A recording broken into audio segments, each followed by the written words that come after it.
Hey everybody, welcome back to our channel. In this video we have to learn some daily used English sentences that we are translating from Telugu to English which we used in daily life. So let's get started.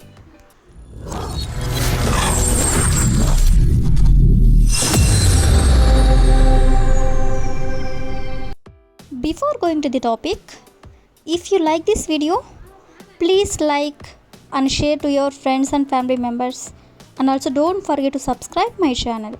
Okay, coming to the topic, ఈ రోజు వీడియోలో మనం రేపు ఎవరింటికి వెళ్తున్నావు, లేదా నిన్న ఎవరి పెన్ తీసుకున్నావు, లేదా ఈ బ్యాగ్ ఎవరిది, ఇలా ఎవరిది అనేవన్నీ యూజ్ చేస్తూ కొన్ని ఎగ్జాంపుల్ సెంటెన్సెస్ అనేవి చూద్దాం. సో ఫస్ట్ వన్ ఈస్, ఎవరి మొబైల్ తీసుకుని కాల్స్ చేసావు, ఎవరి మొబైల్ తీసుకుని కాల్స్ చేసావు. సో దీన్ని మనం ఇంగ్లీష్లో whose mobile did you use to make calls. Whose mobile అంటే ఎవరి మొబైల్, did you use to make calls అంటే తీసుకుని కాల్స్ చేసావు అని. అదేవిధంగా నెక్స్ట్ వన్ ఈస్, ఎవరి బుక్ తీసుకున్నావు, ఎవరి బుక్ తీసుకున్నావు. సో దీన్ని ఇంగ్లీష్లో whose book have you taken. Whose book అంటే ఎవరి బుక్, హ్యావ్ యూ టేకెన్ అంటే తీసుకున్నావు. ఆల్రెడీ తీసేసుకున్నాం కాబట్టి మనం ఇక్కడ హ్యావ్ యూ టేకెన్ అనేది మనం యూజ్ చేస్తాం. అదేవిధంగా నెక్స్ట్ వన్ ఈస్, ఎవరి కార్ చూసావు, ఎవరి కార్ చూసావు. ఇలా అడగాలనుకున్నప్పుడు whose car did you see. Whose car అంటే ఎవరి కార్, డిడ్ యూ సీ అంటే నువ్వు చూసావు. అదేవిధంగా నెక్స్ట్ వన్ ఈస్, ఎవరి పని చేస్తున్నావు, ఎవరి పని చేస్తున్నావు. సో దీన్ని ఇంగ్లీష్లో who's work or you doing. Who's work or you doing అంటే ఎవరి పని చేస్తున్నావు అని. అదేవిధంగా నెక్స్ట్ వన్ ఈస్, రేపు ఎవరింటికి వెళ్తున్నావు, రేపు ఎవరింటికి వెళ్తున్నావు అని అడగాలనుకున్నప్పుడు whose house will you go to tomorrow. Whose house అంటే ఎవరింటికి, will you go to tomorrow అంటే రేపు నువ్వు వెళ్తున్నావు. అదేవిధంగా నెక్స్ట్ వన్ ఈస్, నిన్న ఎవరి పెన్ తీసుకున్నావు, నిన్న ఎవరి పెన్ తీసుకున్నావు. దీన్ని ఇంగ్లీష్లో whose pen did you take yesterday.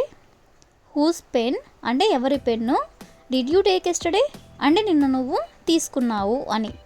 అదేవిధంగా ద లాస్ట్ ఎగ్జాంపుల్ ఈస్, ఈ బ్యాగ్ ఎవరిది, ఈ బ్యాగ్ ఎవరిది అని అడగాలనుకున్నప్పుడు whose bag is this. Whose bag is this అంటే ఈ బ్యాగ్ ఎవరిది అని. సో ఈ విధంగా మనం కొన్ని ఎగ్జాంపుల్స్ అనేవి చూసాం కదా. నెక్స్ట్ వచ్చేసరికి, వాళ్ళ ఆచూకీ మీరు ఎలా కనుక్కున్నారు, లేదా అతని ఆచూకీ మీకు ఎలా తెలుసు, లేదా ఆమె ఆచూకీ ఇంకా తెలియలేదు. ఇలా మనం ఆచూకీ అనే ఓన్ని మనం మన డైలీ లైఫ్లో చాలా సందర్భంలోనే యూజ్ చేస్తూ ఉంటాం కదా. సో ఈ ఓన్ని యూజ్ చేసుకొని కొన్ని ఎగ్జాంపుల్ సెంటెన్సెస్ అనేవి చూద్దాం. సో ఫస్ట్ వన్ ఈస్, ఆ షాప్ ఆచూకీ కనుక్కున్నాను అంటే ఆ షాప్ ఎక్కడుందో కనుక్కున్నాను అని. ఆచూకీ అంటే ఎక్కడుందో అని. దీన్ని మనం ఇంగ్లీష్లో I found that shop whereabouts. I found that shop అంటే ఆ షాప్ కనుక్కున్నాను. వేర్ అబౌట్స్, వేర్ అబౌట్స్ అంటే ఆచూకీ అంటే ఎక్కడుందో. అదేవిధంగా నెక్స్ట్ వన్ ఈస్, ఎవరినైనా అతని ఆచూకీ గురించి అడుగు అంటే అతని గురించి ఎవరినైనా అడుగు అని. సో దీని ఇంగ్లీష్లో ask someone about his whereabouts. Ask someone అంటే ఎవరినైనా అడుగు, అబౌట్ హిస్ వేర్ అబౌట్స్ అంటే అతని ఆచూకీ గురించి. అదేవిధంగా నెక్స్ట్ వన్ ఈస్, వాళ్ళు నీ ఆచూకీ అడుగుతున్నారు అంటే వాళ్ళు నిన్ను అడుగుతున్నారు అని, అంటే నువ్వు ఎక్కడున్నావో అడుగుతున్నారు అని.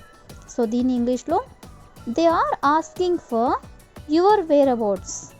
They are asking for your whereabouts అంటే వాళ్ళు నీ ఆచూకీ అడుగుతున్నారు అని. అదేవిధంగా నెక్స్ట్ వన్ ఈస్, మేము వాళ్ళ ఆచూకీ కోసం వెతుకుతున్నాము అంటే వాళ్ళు ఎక్కడున్నారో మేము వాళ్ళ కోసం వెతుకుతున్నాము అని. సో దీన్ని ఇంగ్లీష్లో we are looking for their whereabouts. We are looking for their whereabouts అంటే వాళ్ళు ఆచూకీ కోసం మేము వెతుకుతున్నాము అని. అదేవిధంగా నెక్స్ట్ వన్ ఈస్, ఆమె ఆచూకీ ఇంకా తెలియలేదు.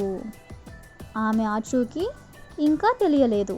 సో దీన్ని ఇంగ్లీష్లో her whereabouts are still unknown. Her whereabouts అంటే ఆమె ఆచూకీ, ఆర్ స్టిల్ అన్నోన్ అంటే స్టిల్ అంటే ఇంకా, తెలియలేదు అంటే అన్నోన్. అదేవిధంగా నెక్స్ట్ వన్ ఈస్ అతని ఆచూకీ మీకు తెలుసా అంటే అతను ఎక్కడున్నాడో మీకు తెలుసా అని అడగాలనుకున్నప్పుడు do you know his whereabouts. Do you know his అంటే అతను మీకు తెలుసా, వేర్ అబౌట్స్ అంటే అతని ఆచూకీ అంటే ఎక్కడున్నాడో. అదేవిధంగా ద లాస్ట్ ఎగ్జాంపుల్ ఈస్ వాళ్ళ ఆచూకీ మీరు ఎలా కనుక్కున్నారు. వాళ్ళ ఆచూకీ మీరు ఎలా కనుక్కున్నారు అంటే వాళ్ళు ఎక్కడున్నారో మీరు ఎలా కనుక్కున్నారు అని. సో దీన్ని మనం ఇంగ్లీష్లో how did you find their whereabouts. How did you find their whereabouts అంటే వాళ్ళ ఆచూకీ మీరు ఎలా కనుక్కున్నారు అని. సో ఈ విధంగా మనం ఆచూకీ అనే ఓని యూజ్ చేసుకొని కొన్ని ఎగ్జాంపుల్స్ అనేవి చూసాం కదా. నెక్స్ట్ వచ్చేసరికి నేను ఆ పని చేయాల్సి వచ్చింది, లేదా అతనికి వాళ్ళతో మాట్లాడాల్సి వచ్చింది, లేదా మాకు ఆమెని ఒప్పించాల్సి వచ్చింది. ఈ విధంగా చేయాల్సి వచ్చింది, లేదా మాట్లాడాల్సి వచ్చింది, లేదా ఒప్పించాల్సి వచ్చింది ఇలా చెప్పాలనుకున్నప్పుడు ఇలాంటి సెంటెన్సెస్ని ఇంగ్లీష్లో ఎలా చెప్పాలి అనేది కొన్ని ఎగ్జాంపుల్ సెంటెన్సెస్ అనేవి చూద్దాం. సో ఫస్ట్ వన్ ఈస్ నేను వాళ్ళకి సహాయం చేయాల్సి వచ్చింది. నేను వాళ్ళకి సహాయం చేయాల్సి వచ్చింది అని చెప్పాలనుకున్నప్పుడు I had to help them. I had to help them అంటే నేను వాళ్ళకి సహాయం చేయాల్సి వచ్చింది అని. అదేవిధంగా నెక్స్ట్ వన్ ఈస్ అతనికి జాబ్ తెచ్చుకోవాల్సి వచ్చింది. అతనికి ఆ జాబ్ తెచ్చుకోవాల్సి వచ్చింది. సో దీన్ని ఇంగ్లీష్లో he had to get that job. He had to get that job అంటే అతనికి ఆ జాబ్ తెచ్చుకోవాల్సి వచ్చింది అని. అదేవిధంగా నెక్స్ట్ వన్ ఈస్ మా టీం మ్యాచ్ గెలవాల్సి వచ్చింది. మా టీం మ్యాచ్ గెలవాల్సి వచ్చింది. సో దీన్ని ఇంగ్లీష్లో our team had to win the match. Our team had to win the match అంటే మా టీం మ్యాచ్ గెలవాల్సి వచ్చింది అని. అదేవిధంగా నెక్స్ట్ వన్ ఈస్ నాకు ఆ పని చేయాల్సి వచ్చింది. నాకు ఆ పని చేయాల్సి వచ్చింది. సో దీన్ని ఇంగ్లీష్లో I had to do that work. I had to do that work అంటే నాకు ఆ పని చేయాల్సి వచ్చింది అని. అదేవిధంగా నెక్స్ట్ వన్ ఈస్ అతనికి వాళ్ళతో మాట్లాడాల్సి వచ్చింది. అతనికి వాళ్ళతో మాట్లాడాల్సి వచ్చింది. సో దీన్ని ఇంగ్లీష్లో he had to talk to them. He had to talk to them అంటే అతనికి వాళ్ళతో మాట్లాడాల్సి వచ్చింది అని. అదేవిధంగా నెక్స్ట్ వన్ ఈస్ మాకు ఆమెను ఒప్పించాల్సి వచ్చింది. మాకు ఆమెని ఒప్పించాల్సి వచ్చింది. సో దీన్ని ఇంగ్లీష్లో we had to convince her. We had to convince her అంటే మాకు ఆమెని ఒప్పించాల్సి వచ్చింది అని. సో ఈ విధంగా మనం కొన్ని ఎగ్జాంపుల్స్ అనేవి చూసాం కదా. So that's all for today. I will ask you a question for you. అతనికి వాళ్ళ ఇంటికి వెళ్ళాల్సి వచ్చింది. అతనికి వాళ్ళ ఇంటికి వెళ్ళాల్సి వచ్చింది.